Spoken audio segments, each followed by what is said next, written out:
ഈ ക്രിസ്തീയ കല്യാണങ്ങളുടെ ഒരു പ്രശ്നം എന്താണെന്നറിയോ? Once married for ever. Divorce എന്ന് പറഞ്ഞൊരു പരിപാടി ക്രിസ്തീയ കല്യാണങ്ങൾക്കില്ല. അങ്ങനൊരു സെറ്റപ്പ് ഇല്ല, അങ്ങനൊരു അറേഞ്ച്മെന്റ് ഇല്ല, അങ്ങനൊരു എക്സിറ്റ് റൂട്ട് ഇല്ല. അകത്ത് കയറിപ്പോയാൽ വെളിയിറങ്ങാൻ പിന്നെ ഒരു വഴിയും ഇല്ല. There is no exit door, exit route ഇല്ല. എൻട്രി മാത്രമേ ഉള്ളൂ. രണ്ടുപേരെ അകത്ത് കയറിയാൽ പിന്നെ പുറത്തു പോകാൻ വഴിയൊന്നുമില്ല. ചത്ത് മാത്രമേ, ഡെഡ് ബോഡി മാത്രമേ വെളിയിറക്കാൻ പറ്റത്തുള്ളൂ. പക്ഷെ പലരും ഡൈവോഴ്സ് വാങ്ങിക്കുന്നുണ്ട്, വേറെ കല്യാണം കഴിക്കുന്നുണ്ട്. പ്രശ്നം എന്താണെന്ന് വെച്ച് കഴിഞ്ഞാൽ, ഈ ആദ്യത്തെ പാർട്ണർ ജീവിച്ചിരിക്കുന്നതുകൊണ്ട് സ്വർഗത്തിൽ ഉടമ്പടി അഴിയുന്നില്ല. ഭൂമിയിൽ ഉടമ്പടി മാത്രമേ നമ്മൾ ബലമായിട്ട് അഴിച്ചു എന്ന് വിചാരിക്കുന്നുള്ളൂ. സ്വർഗത്തിൽ ഉടമ്പടി അങ്ങനെ നിൽക്കുന്നത് കൊണ്ട് രണ്ടാമത് കല്യാണം കഴിച്ചാൽ അത് സ്വർഗത്തിൽ വെച്ച് വ്യഭിചാരമാണ്, സ്വർഗത്തിന്റെ കണ്ണിൽ വ്യഭിചാരമാണ്. സഭയിലും അങ്ങനത്തെ കല്യാണം നടത്തി കൊടുക്കുമ്പം സത്യം പറഞ്ഞ സർട്ടിഫിക്കറ്റ് കൊടുക്കേണ്ടത് ഇനി മേലിൽ ഈ സ്ത്രീയുമായി അല്ലെങ്കിൽ ഈ പുരുഷനുമായി വ്യഭിചാരം ചെയ്ത് ജീവിക്കാൻ ഞങ്ങൾ ഇവരെ ലൈസൻസ് ചെയ്യുന്നു എന്നാണ്. അതാ പറയേണ്ടത്. കാരണം ഒറിജിനൽ ജീവിച്ചിരിക്കുക. അപ്പൊ ശരിക്കും ഇത് ഭയങ്കര പ്രശ്നമാണ്. കാരണം ഇതിനകത്ത് കർത്താവും ഉണ്ട്. അതാ ഈ പ്രശ്നം. ഈ കല്യാണം കഴിക്കുമ്പം മരണം വരെ ഞങ്ങൾ ഈ ഉടമ്പടിയിലാന്ന് പറഞ്ഞുകൊണ്ട് ചേർത്ത് വെച്ചേക്കുന്ന യേശുക്രിസ്തുവിനെയും കൂടെയാണ്. സ്ത്രീയുടെ തല പുരുഷൻ, പുരുഷന്റെ തല ക്രിസ്തു, ക്രിസ്തുവിന്റെ തല ദൈവം. അപ്പൊ ഫുൾ ഗോഡ് ഹെഡ് ഇതിനകത്തുണ്ട്. എന്നിട്ട് അവസാനത്തെ കണ്ണികൾ രണ്ടുകൂടെ പിരിച്ചിട്ട് ഞങ്ങൾ പിരിഞ്ഞു കേട്ടോ, വേറെ കണ്ണി ഫിറ്റ് ചെയ്യുമെന്ന് പറയാൻ പറ്റില്ല. കാരണം ഈ ഉടമ്പടി മരണത്താൽ മാത്രമേ പിരിക്കാൻ പറ്റൂ. ഉപേക്ഷിക്കാം, പക്ഷെ വേറെ കല്യാണം കഴിച്ച വിചാരമോ. ഇൻ കേസ് ഉപേക്ഷിക്കേണ്ട ഒരു എമർജൻസി ഉണ്ടായാൽ കല്യാണം കഴിക്കാതെ നിന്നോണോ? നിങ്ങൾക്കിത് വളരെ ഇഷ്ടപ്പെടുന്നുണ്ടെന്നൊന്നുമില്ല ഞാൻ പറയുന്നത്. ഇപ്പം നിങ്ങൾ വിചാരിക്കും, കർത്താവെ ഞങ്ങൾ പലരും ഇങ്ങനെയൊക്കെ ചെയ്തിട്ടുണ്ടല്ലോ, അറിയായ്മയുടെ കാലത്തെ ക്ഷമിക്കാൻ ദൈവത്തോട് പ്രാർത്ഥിക്കാം. പക്ഷെ ഇത് കേട്ട ശേഷം ഇത് നിങ്ങളുടെ മേലൊരു ബാധ്യതയായിട്ട് തന്നെ ഇരുന്നോട്ടെ. കാരണം വൺസ് മാരീഡ്, മരണത്താലല്ലാതെ വേറൊന്നിനും വേർതിരിക്കാൻ സാധിക്കില്ല എന്ന് പ്രതിജ്ഞ സഭയിലും ദൈവത്തിന് മുമ്പാകെ എടുത്തിട്ടാണ് ഇവരൊരു ശരീരമായി മാറുന്നത്. അതൊന്നും കഴിക്കാൻ പറ്റത്തില്ല. അപ്പോൾ ശിഷ്യന്മാർ ചോദിക്കുന്നത്, ഈ ക്രിസ്തീയ നിയമങ്ങൾക്ക് മാത്രമേ ഉള്ളൂ ഇങ്ങനത്തെ കുഴപ്പം, ലോകത്തിൽ ഏത് മതത്തിലും തലാക്ക് തലാക്ക് തലാക്ക്, തീർന്നു, അടുത്ത ആളേക്കട്ടെ. ഹിന്ദു മതത്തിലാണെങ്കിലും മ്യൂച്വൽ കൺസെന്റ്, ഞങ്ങൾക്ക് കൂടെ ജീവിക്കാൻ താല്പര്യമില്ല ബ്രദർ. ആ ശരി, താല്പര്യമില്ല ജഡ്ജി ഏമാനെ, എന്നാൽ ശരി, ഇതാ പിരിച്ചിരിക്കും. ക്രിസ്ത്യാനി ചെന്നാൽ നടക്കത്തില്ല, കോടതി ചെന്നാലും നടക്കത്തില്ല.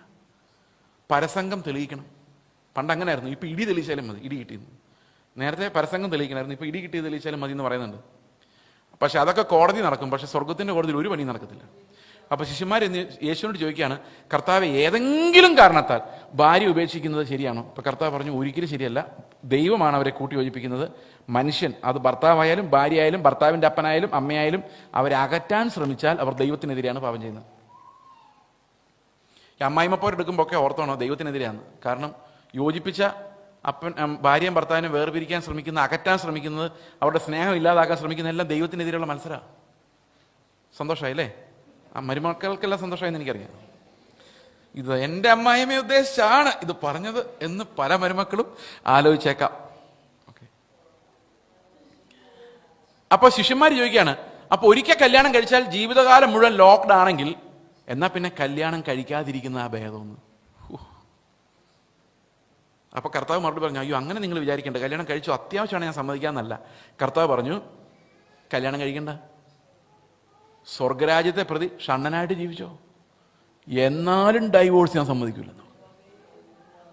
അത്ര ഭയങ്കര കല്ലെ പിളർക്കുന്ന ആജ്ഞയാണ് കർത്താവ് ഡൈവോഴ്സിനെ കുറിച്ച് കൊടുത്തിരിക്കുന്നത്. കാരണം ഒരു ഭാര്യയും ഭർത്താവും ഒന്നാകുമ്പോൾ അത് യേശുവും സഭയും തമ്മിൽ ഒന്നാകുന്ന പോലെ, ആ സെപ്പറേഷൻ ഇല്ല.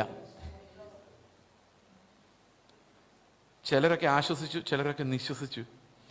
പക്ഷെ ഒരു കാര്യം ഞാൻ പറയാം, ന്യായപ്രമാണോ ഇങ്ങനെ തന്നെയാ. അവിടെ പറയുന്നത് നിങ്ങൾ കണ്ടിട്ടുണ്ടോ, ഈ 45 ദിവസം പ്രായമുള്ള ഒരു കുഞ്ഞ് അമ്മയെ നോക്കി ചിരിക്കുന്ന ഭയങ്കര രസമായിട്ട് ചിരിക്കും. ഭയങ്കര രസമാണ് ചിരി കാണാൻ. അതിനു മുമ്പൊക്കെ കൊച്ചു ചിരിക്കും, പക്ഷെ ഇത്രയും രസമില്ല. ഈ ചിരിയുടെ പ്രത്യേകത എന്താണെന്ന് വെച്ച് കഴിഞ്ഞാൽ, അമ്മ എനിക്ക് നിന്നെ മനസ്സിലായി, നീയാണ് എൻ്റെ അമ്മ എന്ന് മനസ്സിലായി, ഞാൻ എന്നെ ഒത്തിരി കഷ്ടപ്പെട്ട് നോക്കുന്നുണ്ട്, താങ്ക് യു എന്ന് പറയാൻ അത്ര അറിയത്തില്ലാത്തതുകൊണ്ട് ഈ അമ്മേനെ നോക്കി ചിരിക്കുന്ന ആ ചിരി, അത് റെക്കഗ്നൈസിങ് ദ മദറാണത്. അത് ഭയങ്കര ചിരിയാണ്. പക്ഷെ 45 വയസ്സായി ഞാൻ ചിരിക്കുമ്പം ആ ഭംഗി ഉണ്ടാവില്ല. അതിൻ്റെ കാരണം ഇതിനിടയ്ക്ക് എവിടെയോ വെച്ച് ഈ ഭംഗി എനിക്ക് പോയി. ഇത് എവിടെ വെച്ചാൽ പോയതെന്ന് ചോദിച്ചു കഴിഞ്ഞാൽ, എക്സാക്ട്ലി പറഞ്ഞാൽ എൻ്റെ കല്യാണം നടന്നപ്പോഴാണ് പോയത്. അത് 27-ാം വയസ്സിൽ എൻ്റെ ഭാര്യ എൻ്റെ കൂടെ വന്ന കല്യാണമല്ല, 2-3 വയസ്സുള്ളപ്പം എൻ്റെ ഒരു കല്യാണം നടന്നു. നിങ്ങളുടെ എല്ലാവരുടെയും കല്യാണം നടന്നു. ഭർത്താവിൻ്റെ പേരാണ് ന്യായപ്രമാണം. അതുവരെ എതിലേ വേണേലും ചാടി നടക്കായിരുന്നു, കസേരയുടെ മുകളിൽ കയറി ഇരിക്കായിരുന്നു, ബൈബിൾ വേണേലും എടുത്ത് വലിച്ചു കയറായിരുന്നു. പക്ഷേ 2 വയസ്സായതോടുകൂടി ഇവനെ പിടി വീണു. നേരത്തെ എവിടെ വേണമെങ്കിലും ടോയ്ലറ്റിൽ പോയിരുന്നു, എവിടെ വേണമെങ്കിലും മൂത്രം ഒഴിക്കായിരുന്നു, ഒരു പ്രോബ്ലം ഇല്ലായിരുന്നു. ഇപ്പം അതിനും സമയമായി, സ്ഥലമായി. ഇവൻ ആദ്യം അനുഭവിക്കുന്ന പരവേശം അതാ. ഇവൻ ഇഷ്ടമുള്ളിടത്ത് മൂത്രം ഒഴിക്കാൻ പറ്റുന്നില്ല. അവിടെ തൊട്ട് പിടിക്കുകയാണ്, ടോയ്ലറ്റ് ട്രെയിനിങ് തൊട്ട് പിടിക്കുകയാണ് ന്യായപ്രമാണം എന്ന ഭർത്താവ്. ഈ ന്യായപ്രമാണത്തോട് ഒരിക്കൽ കല്യാണം കഴിച്ചാൽ പിന്നെ മരിക്കുന്നവരെ ഈ പ്രമാണത്തിൽ നിന്ന് രക്ഷപ്പെടാൻ പറ്റത്തില്ല. അതവിടെ പറഞ്ഞിരിക്കുന്ന കല്യാണം പോലെയാണ് ന്യായപ്രമാണം.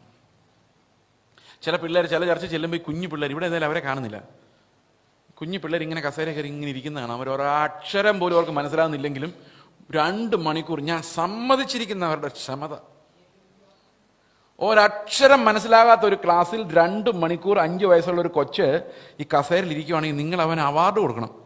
എന്താണെന്നറിയോ? അതാ ഭർത്താവിൻ്റെ പവർ. ന്യായപ്രമാണം. അവൻ്റെ അമ്മയാണ് അവൻ്റെ ന്യായപ്രമാണം. അനങ്ങി അടി കിട്ടും. ആ ഭർത്താവിനെ അനുസരിച്ച് ഈ പാവം വിറങ്ങൽ ചിരിക്കുക 2-3 മണിക്കൂർ. അവൻ എങ്ങനെ ചിരിക്കാൻ പറ്റുമോ നിങ്ങൾ തന്നെ പറ. ഇത് ജീവിതകാലം മുഴുവൻ ന്യായപ്രമാണം എവിടെ വായിച്ചാലും എൻ്റെ ചിരി പോവും. ഇപ്പം ഞാൻ ഇവിടെയുള്ള സുരേഷ് ബ്രദറിൻ്റെ വീട്ടിലാണ് താമസിക്കുന്നത്. സുരേഷ് ബ്രദർ എന്നോട് പറയാണ്, ഇവിടെ താമസിക്കുന്നൊക്കെ കൊള്ളാം, പോകുമ്പോൾ ഇവിടെ ഉള്ളൊരു സാധനം എടുത്തുകൊണ്ട് പോയേക്കരുത് എന്ന് പറഞ്ഞാൽ, പുള്ളി പറഞ്ഞത് ന്യായപ്രമാണമാണ്, മോഷ്ടിക്കരുതെന്ന്. പക്ഷെ എൻ്റെ മുഖത്ത് ചിരി പോവും. കാരണം ഈ ന്യായപ്രമാണം അങ്ങനത്തെ ഒരു ഭർത്താവാണ്. എത്ര പേർക്ക് മനസ്സിലായി ഞാൻ പറഞ്ഞത്? ഈ ഭർത്താവ് ഒരിക്കലും, അപ്പോൾ ഈ ഭാര്യ ആഗ്രഹിക്കും, ഇത് മഹാദുഷ്ടനാണ്, രാവിലെ 5 മണിക്ക് എഴുന്നേക്കണം. ദുഷ്ടൻ എന്ന് പറയാൻ പറ്റില്ല, ഭയങ്കര സ്ട്രിക്റ്റാ ഈ ന്യായപ്രമാണം എന്ന ഭർത്താവ്. രാവിലെ 5 മണിക്ക് എഴുന്നേക്കണം, ആഹാരം ഉണ്ടാക്കണം, അടിച്ചു വാരണം, ക്ലീൻ ചെയ്യണം. ആഹാരം ഉണ്ടാക്കി കഴിഞ്ഞാൽ കുറ്റങ്ങൾ ഉണ്ടാകരുത്, ഉപ്പ് കൂടരുത്, മുളക് കൂടരുത്, എല്ലാം പെർഫെക്റ്റ് ആയിരിക്കണം. അത് കഴിഞ്ഞാൽ അതിൻ്റെ ക്ലീനിങ്ങായി, വാഷിംഗായി, പിന്നെ അടുത്ത പണിയായി, പിന്നെ അടുത്ത ക്ലീനിങ് ആൻഡ് വാഷിംഗ്, അടുത്ത പണി, അടുത്ത ക്ലീനിങ് ആൻഡ് വാഷിംഗ്. രാത്രി 12 മണി വരെ കഠിനാധ്വാനം. ഒന്ന് നോക്കി കഴിഞ്ഞാൽ മുഴുവൻ കുറ്റം. ആ കർട്ടൻ എന്താ ഇങ്ങനെ കിടക്കുന്നത്? ഇതിങ്ങനെയാണോ വെക്കേണ്ടത്? ബൈബിള് ഇങ്ങനെയാണോ വെക്കുന്നത്? അത് ഇങ്ങനെയല്ലേ വെക്കേണ്ടത്? ഇങ്ങനെയുള്ള ആൾക്കാരെ കണ്ടിട്ടുണ്ടോ? ഇങ്ങനൊരു ഭർത്താവിന്റെ കൂടെ ജീവിച്ച് സ്ത്രീ മടുത്തു. ഇവർ എങ്ങനെയും ഇയാളൊന്ന് ചത്തായിരുന്നെങ്കിൽ വേറെ ആരെയും കെട്ടി ജീവിക്കായിരുന്നു. കാരണം ചാകാതെ രക്ഷയില്ലല്ലോ. പക്ഷെ എന്ത് ചെയ്യാനാ? ന്യായപ്രമാണം കർത്താവ് പറഞ്ഞു, ഭൂമിയും ആകാശവും ഇല്ലാതെ പോയാലും ഈ ന്യായപ്രമാണം ചാവും നിങ്ങൾ വിചാരിക്കേണ്ട. അപ്പൊ രക്ഷയില്ല. ഒരിക്കൽ പെട്ടു. പക്ഷെ ഇവിടെ വേറൊരു വലിയ രസമുണ്ട്. ഈ രാത്രി വരെ അധ്വാനിച്ച് എന്നാലും ഈ ന്യായപ്രമാണം എന്ന ഭർത്താവ് പറയുന്ന നാളത്തെ പണി എന്താ എപ്പോഴാണ് തുടങ്ങുന്നതെന്ന്. അല്ലാതെ ഇന്നത്തെ പണി നന്നായിരുന്നു എന്നൊരു വാക്ക്. കാരണം ന്യായപ്രമാണത്തിൽ ഒരു പണിയും നമ്മൾ ശരിക്കും ചെയ്തിട്ടില്ല. ഇത്രയും അധ്വാനിച്ചിട്ടും ഒരു പണി പോലും ശരിക്കേ. അപ്പൊ ഒരിക്കലും സമാധാനമായിട്ട് ഉറങ്ങിയിട്ടുമില്ല. പിന്നെയും പണിയോട് പണി. മടുത്തു, ജീവിതം മടുത്തു. ശരിക്കും ഈ ദൈവത്തിന്റെ പ്രമാണത്തെ നോക്കുന്നവന് മടുപ്പ് തോന്നും. കാരണം ഈ ശരീരം കൊള്ളത്തില്ലാത്തതുകൊണ്ടാണ് മടുപ്പ് തോന്നും. പ്രമാണം നല്ലതല്ലാത്തതുകൊണ്ടല്ല, പ്രമാണം നല്ലത് തന്നെയാണ്. പക്ഷെ ഈ പ്രമാണത്തിലോട്ട് നോക്കുമ്പോൾ മടുപ്പ് തോന്നാൻ കാരണം ശരീരം ഇല്ല അത്രയും. എഴുന്നേറ്റിരിക്കാൻ വയ്യാതെ ആരോഗ്യം ഇല്ലാത്തവനോട് ഓടാൻ പറഞ്ഞ് എന്നാ ചെയ്യാൻ പറ്റും? ചെയ്യാൻ പറ്റത്തില്ല. They are getting desperate, frustrated.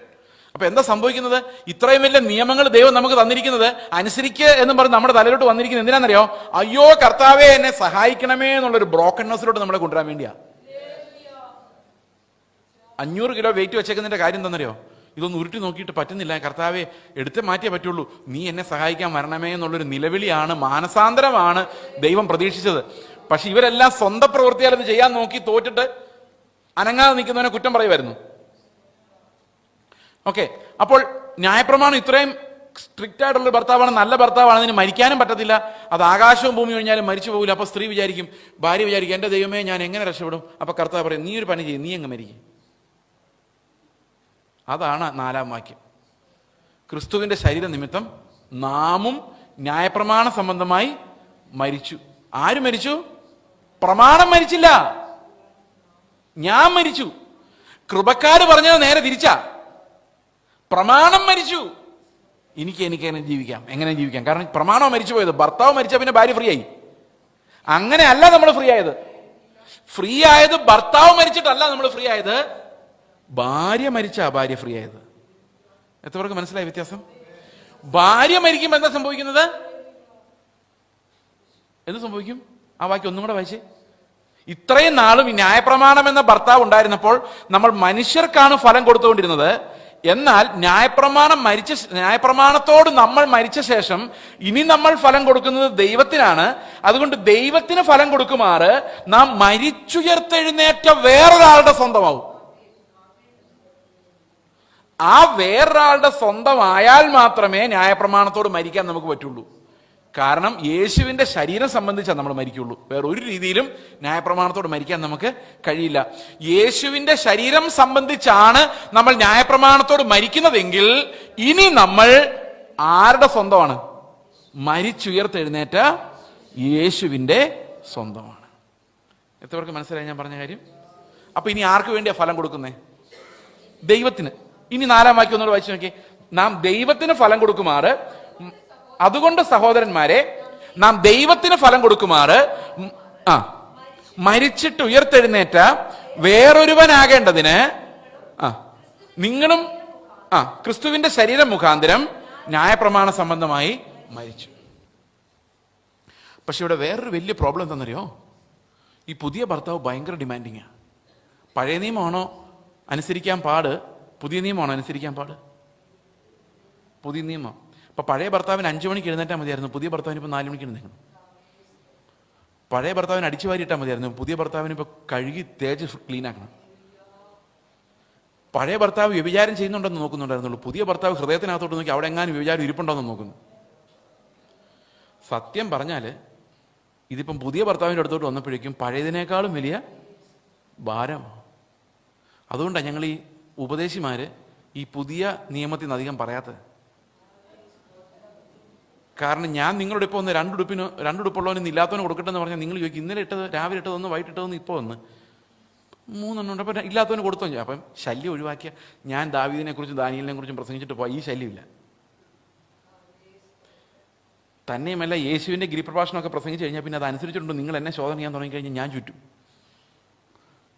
അതുകൊണ്ട് എനിക്ക് പഴയ നിയമത്തിലെ കഥകൾ പറഞ്ഞതിൻ്റെ വർണ്ണനകളായി കഴിഞ്ഞാൽ സമയവും പൊക്കോളും, നിങ്ങൾക്ക് രസിക്കുകയും ചെയ്തോളും, ഒരു ഉപദ്രവം ഇല്ല, താനും ഇടർച്ചയും ഉണ്ടാവില്ല. എത്ര പേര് സമ്മതിച്ചു എന്നോട്?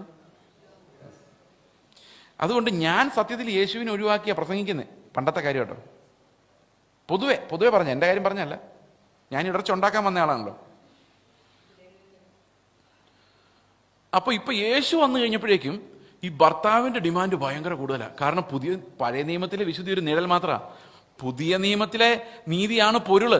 അപ്പൊ ക്രിസ്തുവിനെ, ഇനി നേരത്തെ മനുഷ്യർക്ക് ഫലം കൊടുത്തോണ്ടിരുന്ന ഞാൻ ഇപ്പൊ ക്രിസ്തുവിന് ഫലം കൊടുക്കണം, ദൈവത്തിന് ഫലം കൊടുക്കണം. അപ്പൊ തന്നെ ഫലം അൺസീസണിൽ ഉണ്ടാവണം. നമ്മൾ ഇന്നലെ കണ്ട പോലെ ഇരുട്ടത്ത് പ്രകാശിക്കണം. അപ്പൊ ആകെ ചുറ്റി. പക്ഷെ ഒരു വ്യത്യാസമുണ്ട് അവിടെ ഇവിടെയായിട്ട്. എന്താണെന്നറിയോ? പഴയ ഭർത്താവിനെ പോലെ ഒരു ഡിസിപ്ലിനേറിയൻ അല്ല പുതിയ ഭർത്താവ്, ഭയങ്കര സ്നേഹിതനാണ്. നിങ്ങളുടെ ഭർത്താവിന് നിങ്ങളോട് സ്നേഹം ഉണ്ടെങ്കിൽ, ഇത്രയും പണി ഈ ഭാര്യയ്ക്കുണ്ടെങ്കിൽ ഭർത്താവ് എന്ത് ചെയ്യും? സഹായിക്കും. ഇത്രയും സ്നേഹം ഉണ്ടെങ്കിൽ ഇത്രയും സഹായിക്കും, ഇത്രയും സ്നേഹം ഉണ്ടെങ്കിൽ അത്രയും സഹായിക്കും, ഇത്രയും സ്നേഹം ഉണ്ടെങ്കിൽ ഇത്രയും സ്നേഹം ഉണ്ടെങ്കിൽ, മുഴുവൻ സ്നേഹമാണെങ്കിൽ എന്തു പറയും ഭാര്യയോട്? അത് തന്നെ, ഞാൻ ചെയ്തോളാം, നീ ഒന്നും ചെയ്യണ്ട, ഞാനെല്ലാം ചെയ്തോളാം. എത്ര പേർക്ക് മനസ്സിലായി ഞാൻ പറഞ്ഞത്? ഇവിടെയാണ് എനിക്ക് പകരക്കാരനായി യേശുവിന്റെ ജീവൻ വ്യാപരിക്കുന്നത്. മനസ്സിലാവുന്നുണ്ടോ ഞാൻ പറഞ്ഞ കാര്യങ്ങൾ? അപ്പൊ വിശ്വാസം എന്ന് പറയുന്നത് എത്ര പവർഫുൾ ആണ് നിങ്ങൾ നോക്കുക. ഞാനല്ല, ക്രിസ്തുവത്രേ എന്നിൽ ജീവിക്കുന്നത് എന്നുള്ളതാണ് നിത്യമായ ഞാൻ കൺഫസ് ചെയ്യുന്ന, ഏറ്റുപറയുന്ന, കാണാത്ത കാര്യം. ഞാനല്ല, ക്രിസ്തുവത്രേ എന്നിൽ ജീവിക്കുന്നത്. അത് ആർക്കും കാണാൻ പറ്റത്തില്ല, കാണാത്ത കാര്യമാണ്. പക്ഷെ നിങ്ങൾ നടന്നു വരുമ്പം, നിങ്ങൾ ആളുകളോട് ഇടപെടുമ്പോൾ, സംസാരിക്കുമ്പോൾ കാണാത്ത ഒരു കാര്യമാണ് സത്യം. നിങ്ങളല്ല, പിന്നെ ആരാണ്? യേശുവാണ്. ഇങ്ങനെ മാത്രമേ നമുക്ക് യേശുവിനെ വെളിപ്പെടുത്താൻ സാധിക്കുകയുള്ളൂ. അപ്പോൾ വിശ്വാസം എന്ന് പറയുന്നത് യേശുവിനെ നേടാൻ വേണ്ടിയുള്ളതാണ്, ഇല്ലാത്ത കാര്യങ്ങൾ സമ്പാദിക്കാനുള്ളതല്ല. ഇത് സഭ മനസ്സിലാക്കേണ്ട അടിസ്ഥാന ഫൗണ്ടേഷൻസിലൊന്നാണ്. നമ്മൾ നിലനിൽക്കുന്നതും ജീവിക്കുന്നതും യേശുവിനെ നേടാൻ വേണ്ടിയാണ്.